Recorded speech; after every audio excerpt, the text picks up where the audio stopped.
There we go. Okay. Hello, everyone, and welcome back to Psychosomatic Conversations. We love seeing new faces and regular faces that are here, and all of you watching the recording. Thank you for participating in our conversations. I would like to just have Linda and Sean say hello, and then we'll get started. Tell us how both of you are doing. Linda, go right ahead. Thank you, Kirsty. Doing great and really love this topic as well. Face reading is what got me into psychosomatic therapy in the first place. Having a reading was a profound insight into myself. And so I think this is a particularly interesting episode and series to share out with everyone as to, just the power of that first impression and faces, frowns, meanings of Botox, and all the things we're going to be covering today. But I'm good. Thanks, Christy. Yeah. And Sean. Hello, Christy. Hello, Linda. Thanks for having me along. Yeah, most certainly. This particular topic myself has been a very deep love, and it just brings so much insight, but also the formulation of who we are as people. Mm-hmm.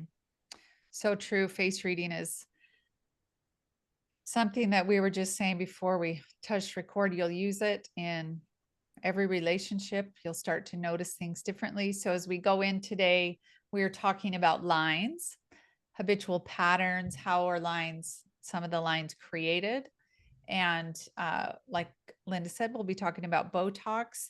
And I wanted to give, as we begin, an overlay about what is a chakra, because we're going to be addressing what chakra that is in the face. And some people have never heard of that. So a chakra is an energy center in the body. There's 7 main chakras, and we're going to be talking about 3 that are in the head. So the crown, which is known as the 7th. So they're, and then we have one in here, which is the third eye. Oh, thank you, Linda. So we see 7, which goes back into the crown and the top of the head.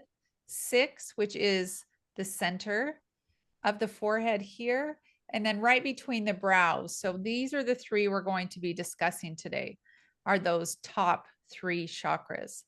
And in psychosomatics, the overlay of the chakras in the face are also in the body.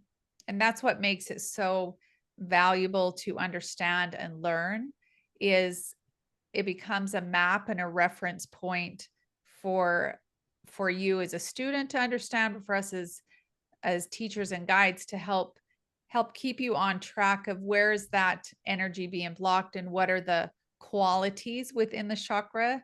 So today we'll do a quick overview of the 3 and what those hold in each one. Really simple. So Linda, I'll let you talk about, we'll start with the 7 with just some basics of what energies are held in the 7. Great. Thank you. So as we're looking at the crown, we're looking at the universal connection and the oneness of everyone to each other, and the higher self, the higher perspective, the knowingness of that universal connection. And as we start to have a belief system in something greater than ourselves, it doesn't matter what we call that. It's about having a knowingness that there is something greater than oneself and how that connects out into the world. So we start to see crown issues when maybe people have lost trust and are trying to control through their own mental processes everything that may be feeling out of balance. So when we're looking at the crown, we're looking at the top of the forehead, and of course, we're looking at the vibrancy of that tissue. Perfect. Thank you, Linda. Sean, I'll have you jump into 6, please, which is 6, here in the most forehead. certainly. Yep, the middle of the forehead. And we see this point show up in a lot of different religions. We also see this point show up in a lot of focus aspects. And because it's known as the third eye. So it's the eye between my left eye and my right eye. It sits right in the middle. And that third eye is that balanced perspective of my inner world and my outer world. So it's the perspective that I can understand where my knowing is coming from, what my knowing is delivering, but also what my thoughts are preparing, and being able to deliberate between those, that point of clarity. A lot of people refer to it as the third eye because it's also something that's clairvoyant, being able to understand the clarity of pictures before us based around time, past, present, and future. Thank you. And I will go into the fifth, which is throat, which is right between the eyebrows. So the throat chakra holds the properties of our voice, speaking up and or not speaking up. There's a lot of energy that people can hold in the throat. And sometimes they will come somatically, like clearing your throat a lot, laughing more so than not. And sometimes people will say, I have a frog in my throat. We speak psychosomatic language all the time without being aware that that's what we're speaking. And throat chakra really is about speaking your truth, whatever that is for you, and allowing what's in your heart to be spoken. And the quality of the voice matters in the throat chakra energy. And it shows up between the eyebrows. And we'll go more into that as we start in the lines. When someone has challenges with boundaries, with sometimes overthinking and not speaking, it can show up as the what's called the 11 in the forehead between the brows. And the 11 comes from the world of the Botox world, because there's advertisements for do your 11s. That's a thing. And I think it's a fabulous thing as we walk into talking about Botox, in that I think you can look at it two ways.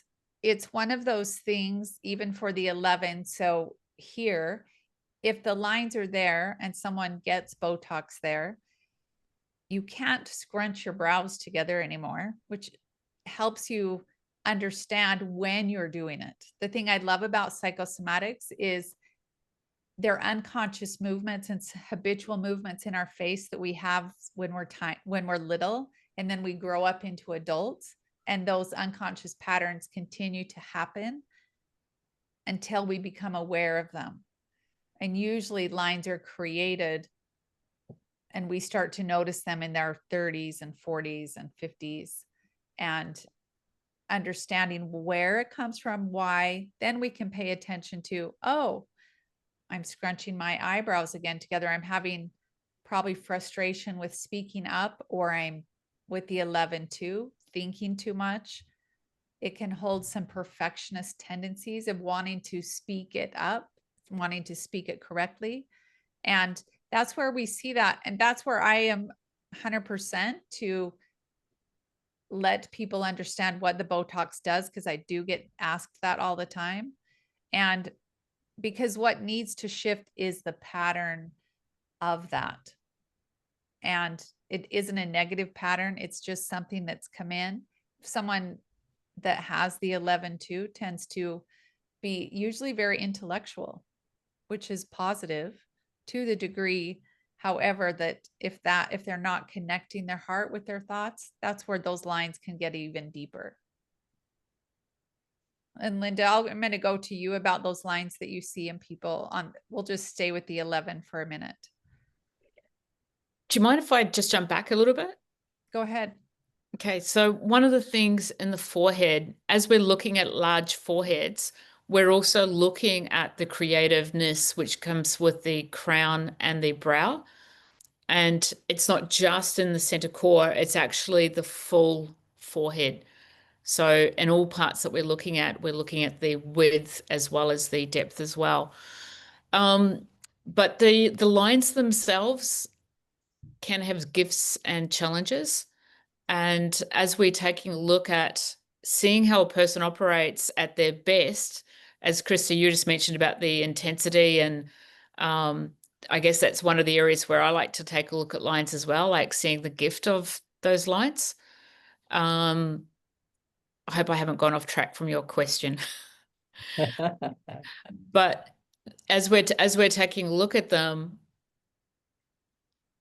sorry, Christy, can you just repeat your question? Sorry, I've taken completely off track. No, that's okay. I was just asking you what other input you have about the 11 lines specifically that you see between the brows. So I see it as deeply passionate, and whether it's a line on the on one side or the other, you're looking at the depth of both. And the way that I reference it is with two lines, it's like two hats. So the right side of the face is the public or work face, and the left side is the private face. So where you see two lines, it's like someone's deeply passionate about their work.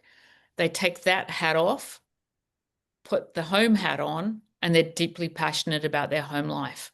But very, very different styles of passion between work and home, which is different from the one line.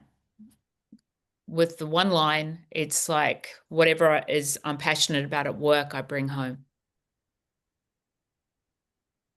So that's how I would read them.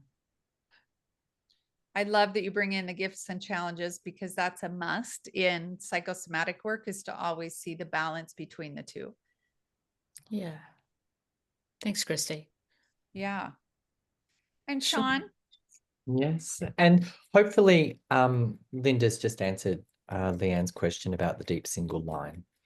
Yeah. And so lines have such a variance. We can see lines are imprint of time, of paths that we've walked, and the habitual nature or the attitude in which we walk that path. So are the lines soft and supple, and are they more flexible and mobile, or are they locked deep grooves that are solid about how they approach life? So looking at the lines with the character in which somebody walks their experience is really how lines can show us so much more about how somebody experiences themselves and their approach to life. Yeah. And on the And challenge, what about Botox, Linda? I wanted to listen to you and Sean about Botox as well as we start in this. Yeah, thank you.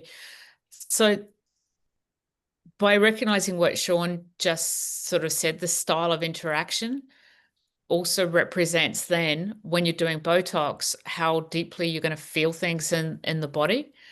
So for sometimes with people, like if you've got like a really short, deep line, you can rise to frustration more quickly than someone who's got like a longer, thinner, more finer line.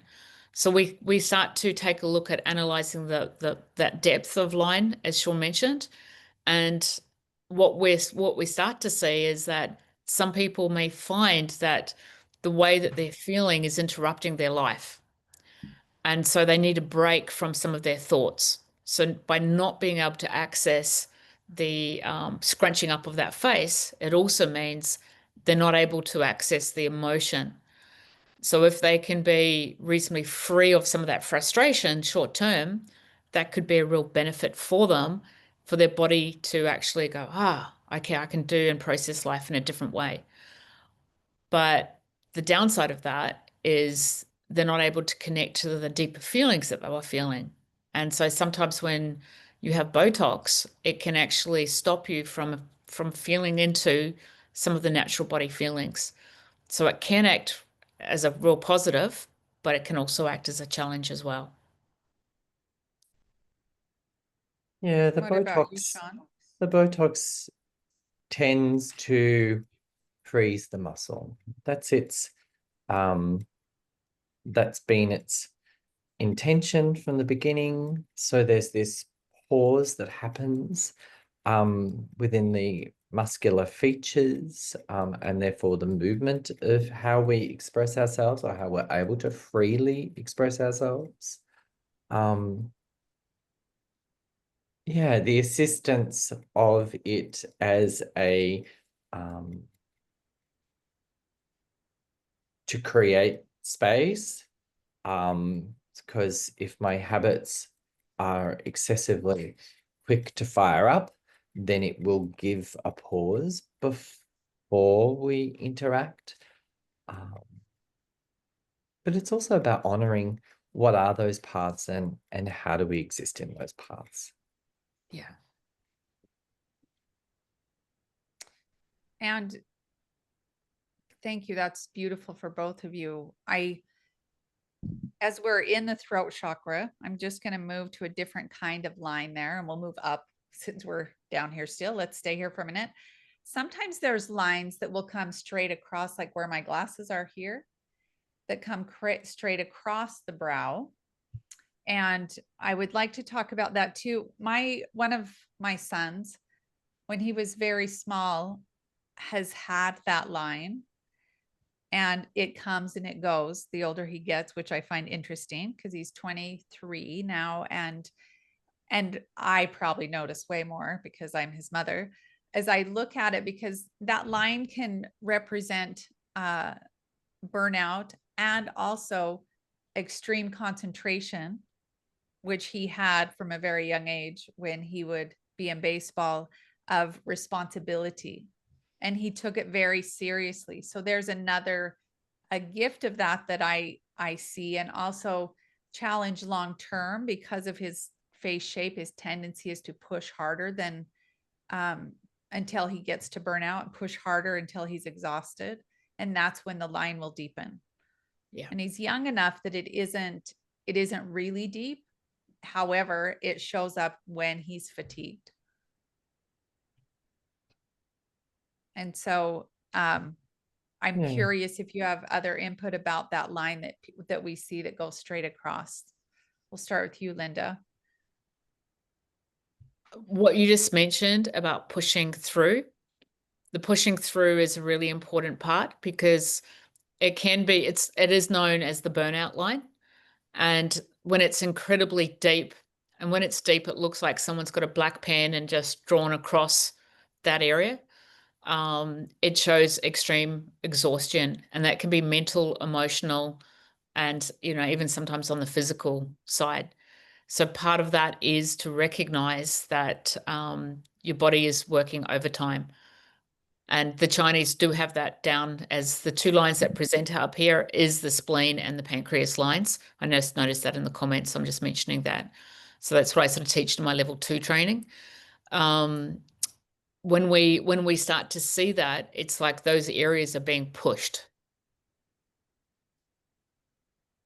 And interestingly enough, we also hear about that line for some people that may have at some point in time in their childhood died and been resuscitated. And of course, the spleen is kind of like that extra battery pack of energy. So I've always wondered with that if that is directly related to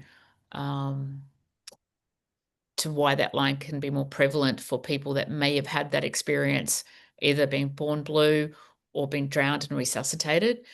But sometimes in face reading, and Sean will know this because Sean was my original teacher in face reading, but sometimes when you hear things, you go, seriously? Really? Would that be the case? And then you see someone who's got the feature really strongly. So you just ask it as a line of inquiry. And over the years, the people that I have asked that question of have confirmed that they had an experience of being brought back after drowning or were born, they had to be resuscitated at birth. So it is an interesting one to just check in with people that you know. I'm going to Well, pause and come back to me for just a second, Sean, just to tie yeah. into that, Linda. So Yes. my son's face is square. It's a very square face. And so his tendency with the square face is to push. He has a great capacity physically because of the square face, where mine's not. Mine comes down. Davis, his face is square, and what he loves is pressure. from when he was little to pitch, to finish a game. Like that's what got him going, which is why I believe that line developed a little bit deeper, because he took it so seriously and he had the responsibility in his brain of the team. And Mm. that's when I really saw it come in deeper. And the more I learned about how to navigate and communicate with them based on what I saw, it was much easier for him to begin to see it and see that that's a gauge for him. Mm. And that's how we still use it. And it's really helpful because now it's his face. I mean, I'm still his mother, but he's more it's his choice at this point. When it starts to go deeper, his body's telling him he's exhausted. Mm. Okay, Sean, go ahead. Yeah. Sorry about that. No, I mean, that horizontal line operates as an emotional lid, yeah, between the mind and the heart. And, and that's where the throat comes into that space. So we're really looking at what is the relationship between my thoughts and my feelings and my comfortability with the exchange between those places and spaces.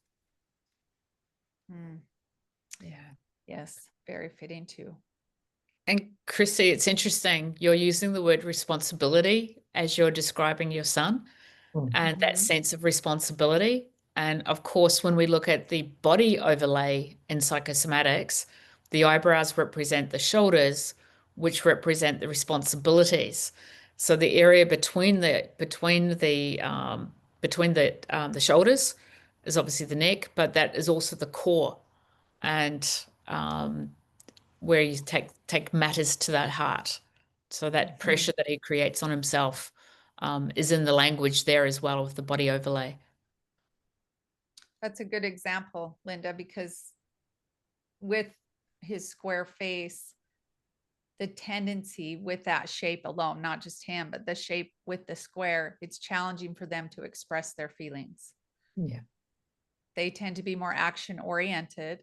And so that's part of the growth of someone with that face shape, is to connect the heart, connect the feelings with the mind, instead of putting a lid or a cover over what the expression is. So that's a really great example, Linda. Thank you. Yeah. Yeah.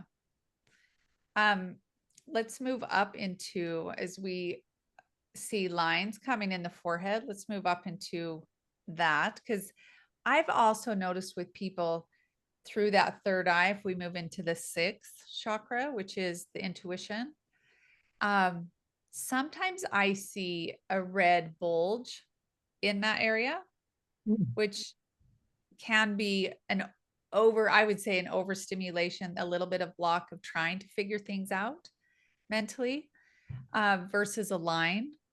So there's different things that will show up when that area in the forehead, the chakra, and or overthinking gets stimulated too much and or not enough. So Linda, I'll let you go into what you see with that area of the forehead. Yeah. So being the meeting point of the clarity direction, it's also the meeting point of the masculine and feminine. So as I'm looking at raised red tissue in that area, I'm really interested to explore what's the internal dialogue like, what is the internal conflicts like, and that's usually my first port of call when I look at that area with either deep lines there or redness showing. And it will usually directly relate to how the person is being to themselves. So Linda, I'm curious, what kind of question would you ask someone if you saw that? Okay, so depending on what else I'm seeing in the forehead, I might ask them what their sleep quality is like. Do they have a lot of debates or feel an internal pull, which will show up as a conflict? But I would draw their attention to what I'm seeing and say it usually is someone that has a lot of internal dialogue, and sometimes that dialogue's not always kind. So I might sort of say, so if I was inside of your head, how would I experience your internal dialogue towards yourself? It's a good Yeah. example. It's a good example. And where are you at, Sean, with that sixth chakra and the forehead? Yeah, so when we look at the placement of that, we know that there's a set of lines that sit just under it. So they sit just above the eyebrows here. And that particular line is called the moon line, but it's also about communication, how we exchange communication, how we experience communication, how we participate with communication, and how we commune with that action. So we also need to consider what are the inputs that are occurring there, and that's Linda's conversation that she's talking about. But we can see by the lines and the existence of the lines just above the eyebrows that if there's an over amplification or if there's an over complication of communication occurring. So it's kind of like if you're recycling the same conversation for the third cycle and you prefer to have an answer to that, then there's a patience that needs to happen with regards to time, because not all solutions are immediate. Sometimes we do need to wait for the actual reality moment to open to give us the relief or understanding that happens. So we need to consider how we're relating to ourselves, and that's where that conversation about that mental clarity, that third eye, takes place. And what about, Sean, if with that line that you explained over the eyebrows, sometimes I see people with one line that will be much deeper than the other. Yes. Could you talk about that a little bit? Yeah, so it shows us skills, but it also shows us focus. So the one that is more ingrained is the one that is utilized the most out of the two of them, which could be where people gather insights. Say if it's on the left-hand side, it's insights about themselves in how they're expressing themselves from me to you. And if it's on the right-hand side, there's a great focus on how others are expressing to me as an individual. Yeah, how I'm experiencing what's being produced by others. Good example. Thank you. Because my question for that is to encourage you watching to begin to notice and put your eyebrows up in the mirror when we finish to see where those show up, if you have any. Some people don't. So you can begin to get to know you better. And especially if you're having anything in that third eye, which is also connected to the pineal gland and intuition, what does that feel like? And sometimes you can even, like those of you on the call, to touch that area in your forehead and see, does it feel tight? Does it move? To notice the tissue. Sometimes foreheads will be really, really tight and you can see blood vessels poking out and tension in the forehead. And the whole idea behind psychosomatics is to get us to understand, how do I work? Even more so than how do other people work and how do I read other people?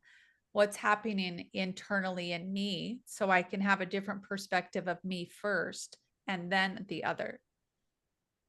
Because it creates much more compassion internally to see your own pieces and then look at another's piece. It keeps you off the, oh my gosh, look at that line on someone else. And it helps keep that balance in check, because we are all human and we all have that life experience, and everyone's experience internally is different. Even in the same family with siblings, everyone's is different, and the lines really start to show us what that is. What's that Yeah, story? and the coexistence of that. Yeah, the equality, me existing, you existing, us existing. Yeah. Let's move up into the seventh, which is crown. And Linda, you started with crown, so I'll let you start with issues in this area on the face. and gifts as So, well. so probably less for me around lines, although if we do see horizontal lines in the crown, what you would normally see is probably 7 or 8 lines that go up all the way up the forehead. So if they actually do get to the crown, you're looking at someone, they're known as Einstein lines. You're looking at someone who has, a real great interest and knowledge. And usually there's going to be an interest in some of the philosophical discussions, spiritual concepts that will show if lines are actually horizontal lines are showing in that part of the forehead. But the area that I look for most is if it's really significantly a large forehead and we're seeing a very large crown. Quite often these people are highly creative. So I'll explore the creativity with them and not assume that I know what their creativity looks like. So how do you get your inspiration? I can see that you've got a really creative mindset. When you're solving problems, do you find that you wake up with the solutions? Like how do the answers come through for you? And sometimes you might hear people say, I wake up at 2 o'clock in the morning and I've got an orchestra playing in my head and I need to, put the music on paper, or they'll get like whole downloads of interactions with whatever style of engagement that they're doing in work. So that for me is some of the creative inspiration coming through, which for them may feel like, oh, that's just me, that's normal. It's not a gift, everyone has it. And so pointing out to people that think that everybody has it, that actually no, everybody does not have it, and that is a gift, can also help with the intolerance that can come for people that don't have those gifts. And that's probably, for me, really significant because we don't often have conversations around, hey, how do you process, how does your mind work? Those would be good conversations on a date, but I get that we can't say that. You may not get to the second date, Christy. No, but I think that's why I love face reading so much, because you learn those little tiny basic things. Yeah. And it does create a better understanding and conversation. Because if I saw someone with those lines, which I do, I married that person. I know the intellectual conversations are exciting and interesting, and that's helpful because I don't have that forehead, but I love that I can understand that someone else does, and I can engage in a different way than just through how I see the world. Yeah. Yeah. And what about you, Sean, on the 7th chakra? Well, you're also looking at the hairline. And the hairline is the framework, the cultural framework that exists as a border between myself, my mind, and the influences that have occurred, both on a DNA basis, but also as epigenetics or environmental basis. So we're seeing some of the nuances that may influence the ways in which my mind can access information, or the ways in which my mind may sometimes feel as if it's being tunneled with the way that it processes information.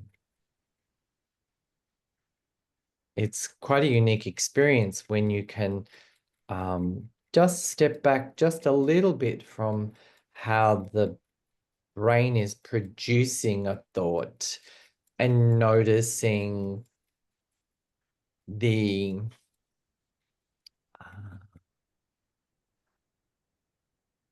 rhythm or the habit in which it's doing that. Just because my brain has a thought doesn't mean it's my only truth.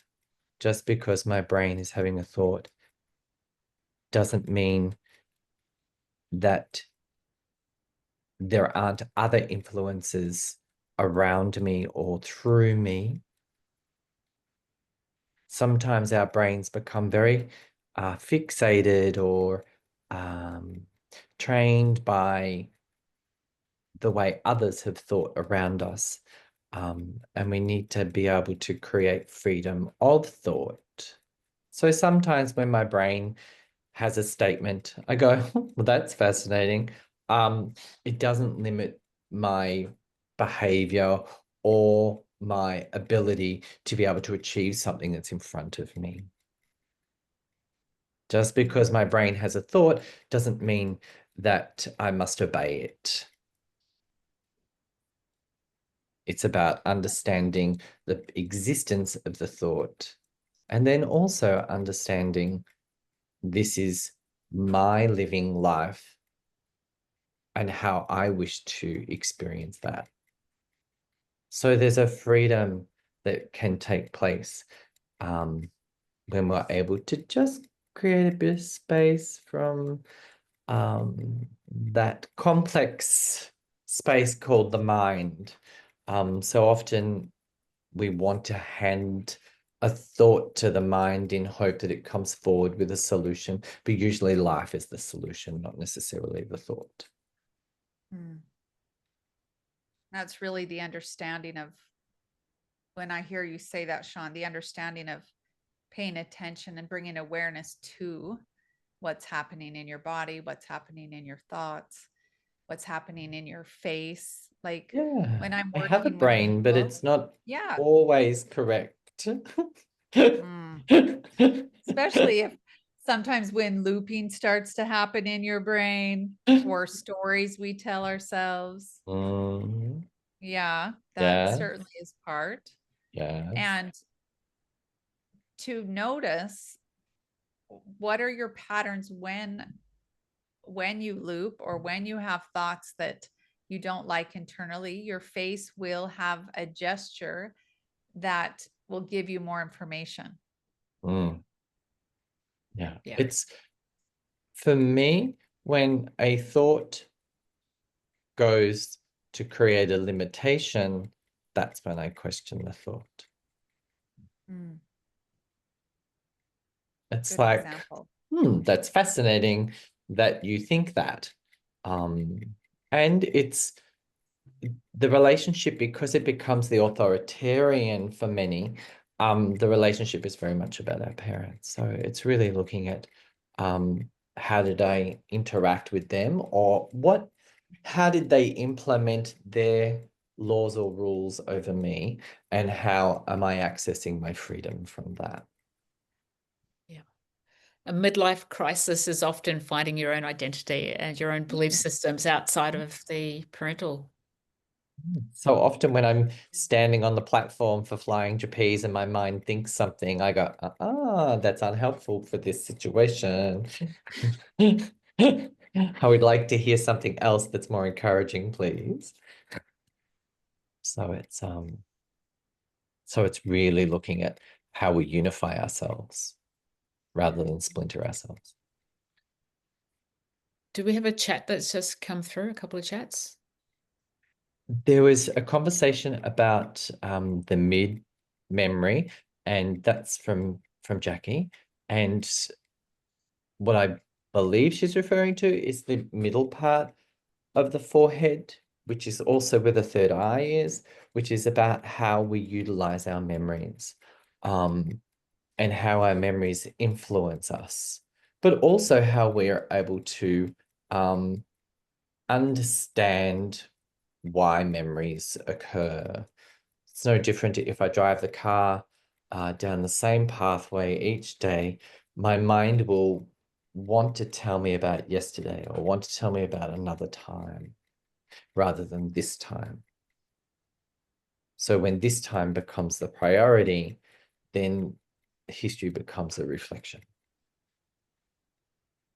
So there's also another one there that's what would a vertical line coming down from the hairline mean, please? So some people can have this very extended vertical line right down the center of the forehead. There's also diagonal lines that can also take place across the forehead as well. And those lines are very intentional.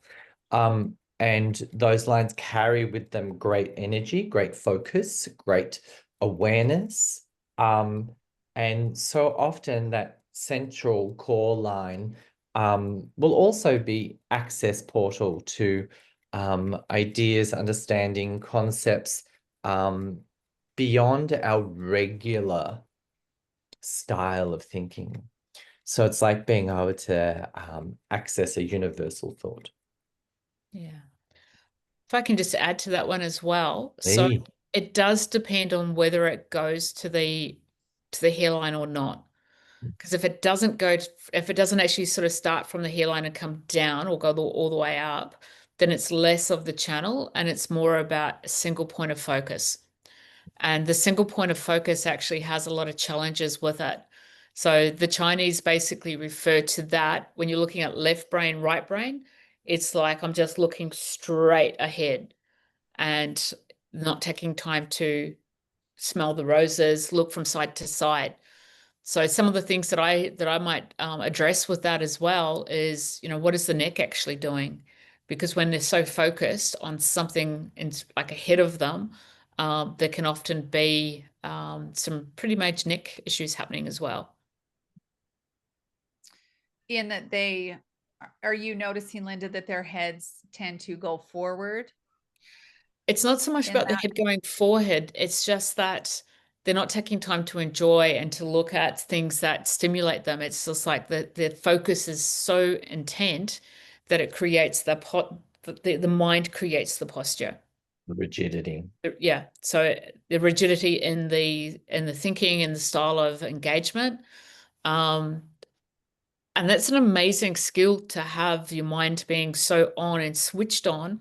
I mean, for certain jobs, it would be incredible, but the challenge is a balance, lifestyle balance, and quite often that can be a challenge with that particular personality type. And sometimes you might even find it with people that are suffering from post-traumatic stress, that the challenge is to get through 10 minutes of the day. So you will see it on people that are highly overly functioning and also people that are trying to just master life step by step. So there again, a good reminder to not assume you know what someone's inner experience is. I think these types of things with lines are guidelines, and it's still someone's personal experience internally of what might be creating that. So just remember that as you continue to learn and listen, there's always room in between the answer. Just like Linda said, it could be someone with post-traumatic stress and or it's someone who thinks a lot. So I just think it's important to recognize both. Yeah. I would like to talk about and come down about so we're talking about lines, just some lines around the eyes with Botox. Again, I'm going to bring us back a little bit to Botox with the question was asked, can Botox change the lines or can they change based on us changing internally? I'm curious what your answers will be. Linda, I'll start with you. So the crow's feet lines, I find those ones have an attitude of a lot of laughter and having a positive attitude towards anything that goes wrong. But the downward lines show some deep emotional impacts that have really impacted the person deeply. Their default is a glass half full. So with those lines, I don't think they change a lot because it's a basic, that particular line is a basic value system of how you do life. And most really optimistic people, they tend to do that throughout their life. But other lines that exist in other parts of the face, absolutely they can change as people do the internal work and they change the relationship that they have within themselves. Yeah, and they can definitely become softer. They can become softer, absolutely. Particularly the areas around the mouth can change dramatically. But the eye ones for me are they're pretty much in place, and they're really nice. They're really nice lines to have as well. I love noticing people that smile a lot or have laughed a lot in their life because you do see them. They actually look like smiles. Yeah. coming up along their eyes. And that Mm. is information that they have had that experience of joy, because sometimes you Yeah, don't and see that. experiences that are uplifting or experiences that have had more of an outpouring. Mhm. Yeah, that below the horizon or above the horizon. Yeah. And sometimes people are very much aware of a very lined face, and they can have just not such a good opinion of themselves based on their lines. And there's some lines that go deep. They run around the cheekbone, and they come deep down the face. And they're also referred to as natural teacher lines. So when someone has it, you know they've had some really deep emotional imprints, but when they're speaking to another person with similar problems, they're able to speak from the wealth of information through their own personal experiences.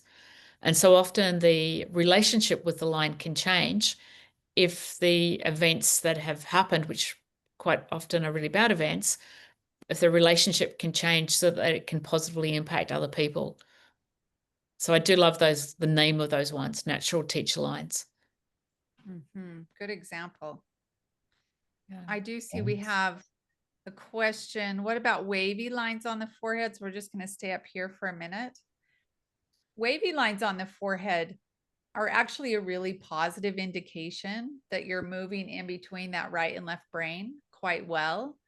And it's when you see sometimes that lines, like there's also diagonal lines that can happen, and that just indicates a break in, sometimes I would say, questioning your thought process versus trusting the feeling and thinking, which is what literally creates that wave, accessing both parts, the internal part of you and the external, which is more of the thinking and outward. Do you want to add to any of that, Sean? Also too, lines obviously progress and change over time.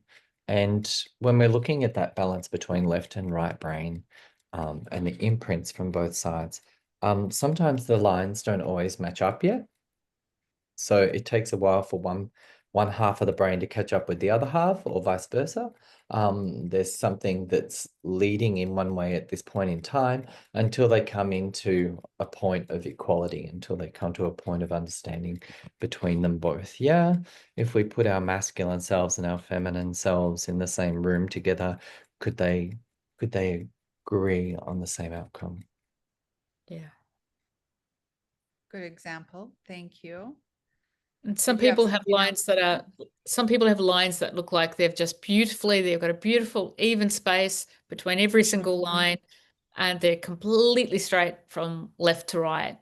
So as soon as you see that, you're looking at a highly structured mind, someone who likes to start and complete, and they're very good at both. Yeah, that's definitely a gift. That And is a yet, gift. and yet it has a challenge as well. Yeah, It does. A lot of mental Yeah. yeah. activity and also frustration if it doesn't finish. And yes, Leanne, if the lines are broken, there may be reasons for that. Like, um, yes, we can surmise that they may be scattered, but there's also a learning that's taking place with regards to being able to fully comprehend a concept. So, bit of grace for that space. Mm. Go ahead, Linda. If someone is naturally someone that feels into things and needs to take their time to process, they can quite often feel under pressure to process and then start to feel that they don't perform in the same way as others. And that puts on a lot of mental stress on a person to make fast decisions. And sometimes they just need to learn how to slow down. And when we recognize that, we can be with that person differently as well.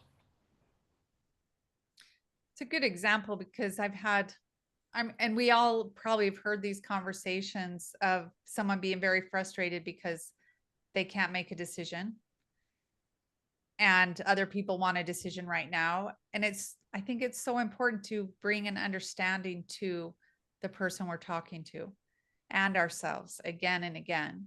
So we're not assuming and getting frustrated with someone that is a challenge. And I know for me, I speak for myself, it takes me a little bit to process and then make a decision. Where other people, it's really easy and they do it quick. And both are all right. We're all so different in how we do that. Yeah. If we could do a little bit of a process, I know that Sean, you need to leave at 10, but if we could do a little bit of a process just around the Botox, Christy. Sure. Okay, so if you guys are all up for this, what I'd like you to do is feel free to take yourself off camera if you don't want to be on camera as you do this one. But I'd like you to put yourself in a place of being really, frustrated. You might notice that your fists clench. You might notice a difference in the jaw, could be in the butt. Just notice when you think of something that creates frustration or anger, how your body tenses. Okay, and then once you've noticed that, I want you to shake that out. Okay, shake it out.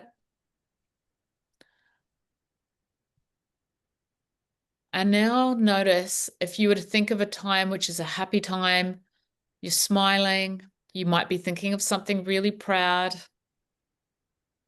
Allow your body to feel that throughout your body. And I'd like you to freeze your face in the smiley face with your fists open, your palm open, I should say,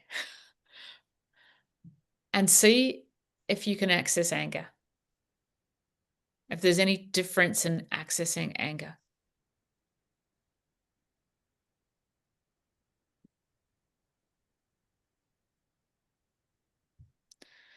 And that exercise is a really good exercise around the question of Botox, because when you can't access the depth of the feeling, you might access more of the harmonious feelings, but you're also losing a little bit of the body signals that I mentioned before. Did anyone experience not being able to access that frustration? Yeah, hand up there. Thank you.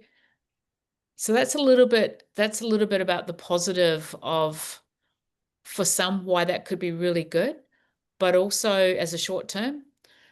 Sometimes you might also have aspects of the jaw that might require some Botox, or something that really needs to have a break from the attitude that's existing from within. But doing the emotional work is really important in conjunction with doing the Botox work. So if you true. decide to do it. Thank you, Linda. That was a great process. Thank you. Sean, before you leave us, do you want to say anything or?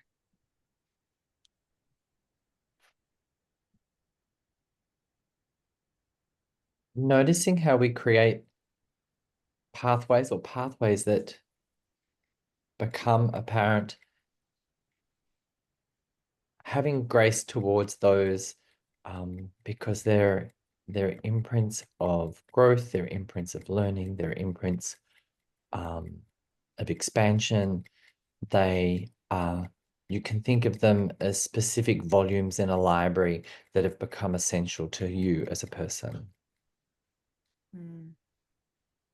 So comprehending your own expansion and therefore your own pathways is a very graceful way to approach lines, imprints of life. Thank you, Sean. Thank you, Sean. And we have one more question that has just come through from Leanne. I have degeneration of my right TMJ joint. I never considered Botox to release the tension. Thank you. Okay. Thank you, Leanne. I work with so many people with TMJ. I have TMJ. I've had it since I was a teenager.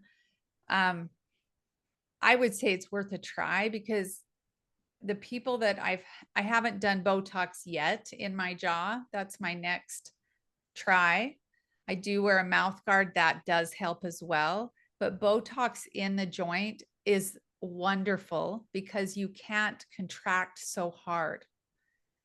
And even with a mouth guard, you're still contracting on the guard, but it helps you from breaking your teeth.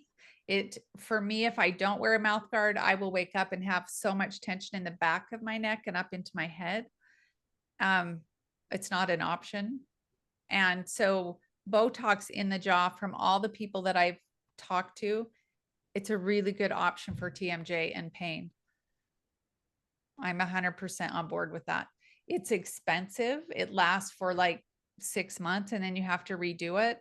But if you're in pain with a degeneration of your disc, I would say for sure give it a try.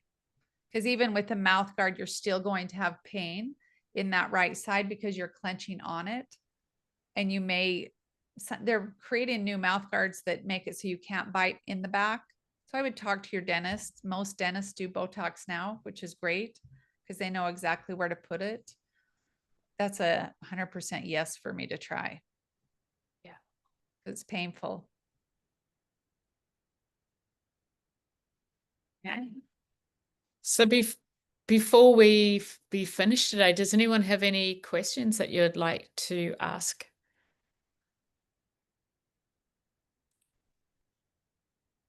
Okay.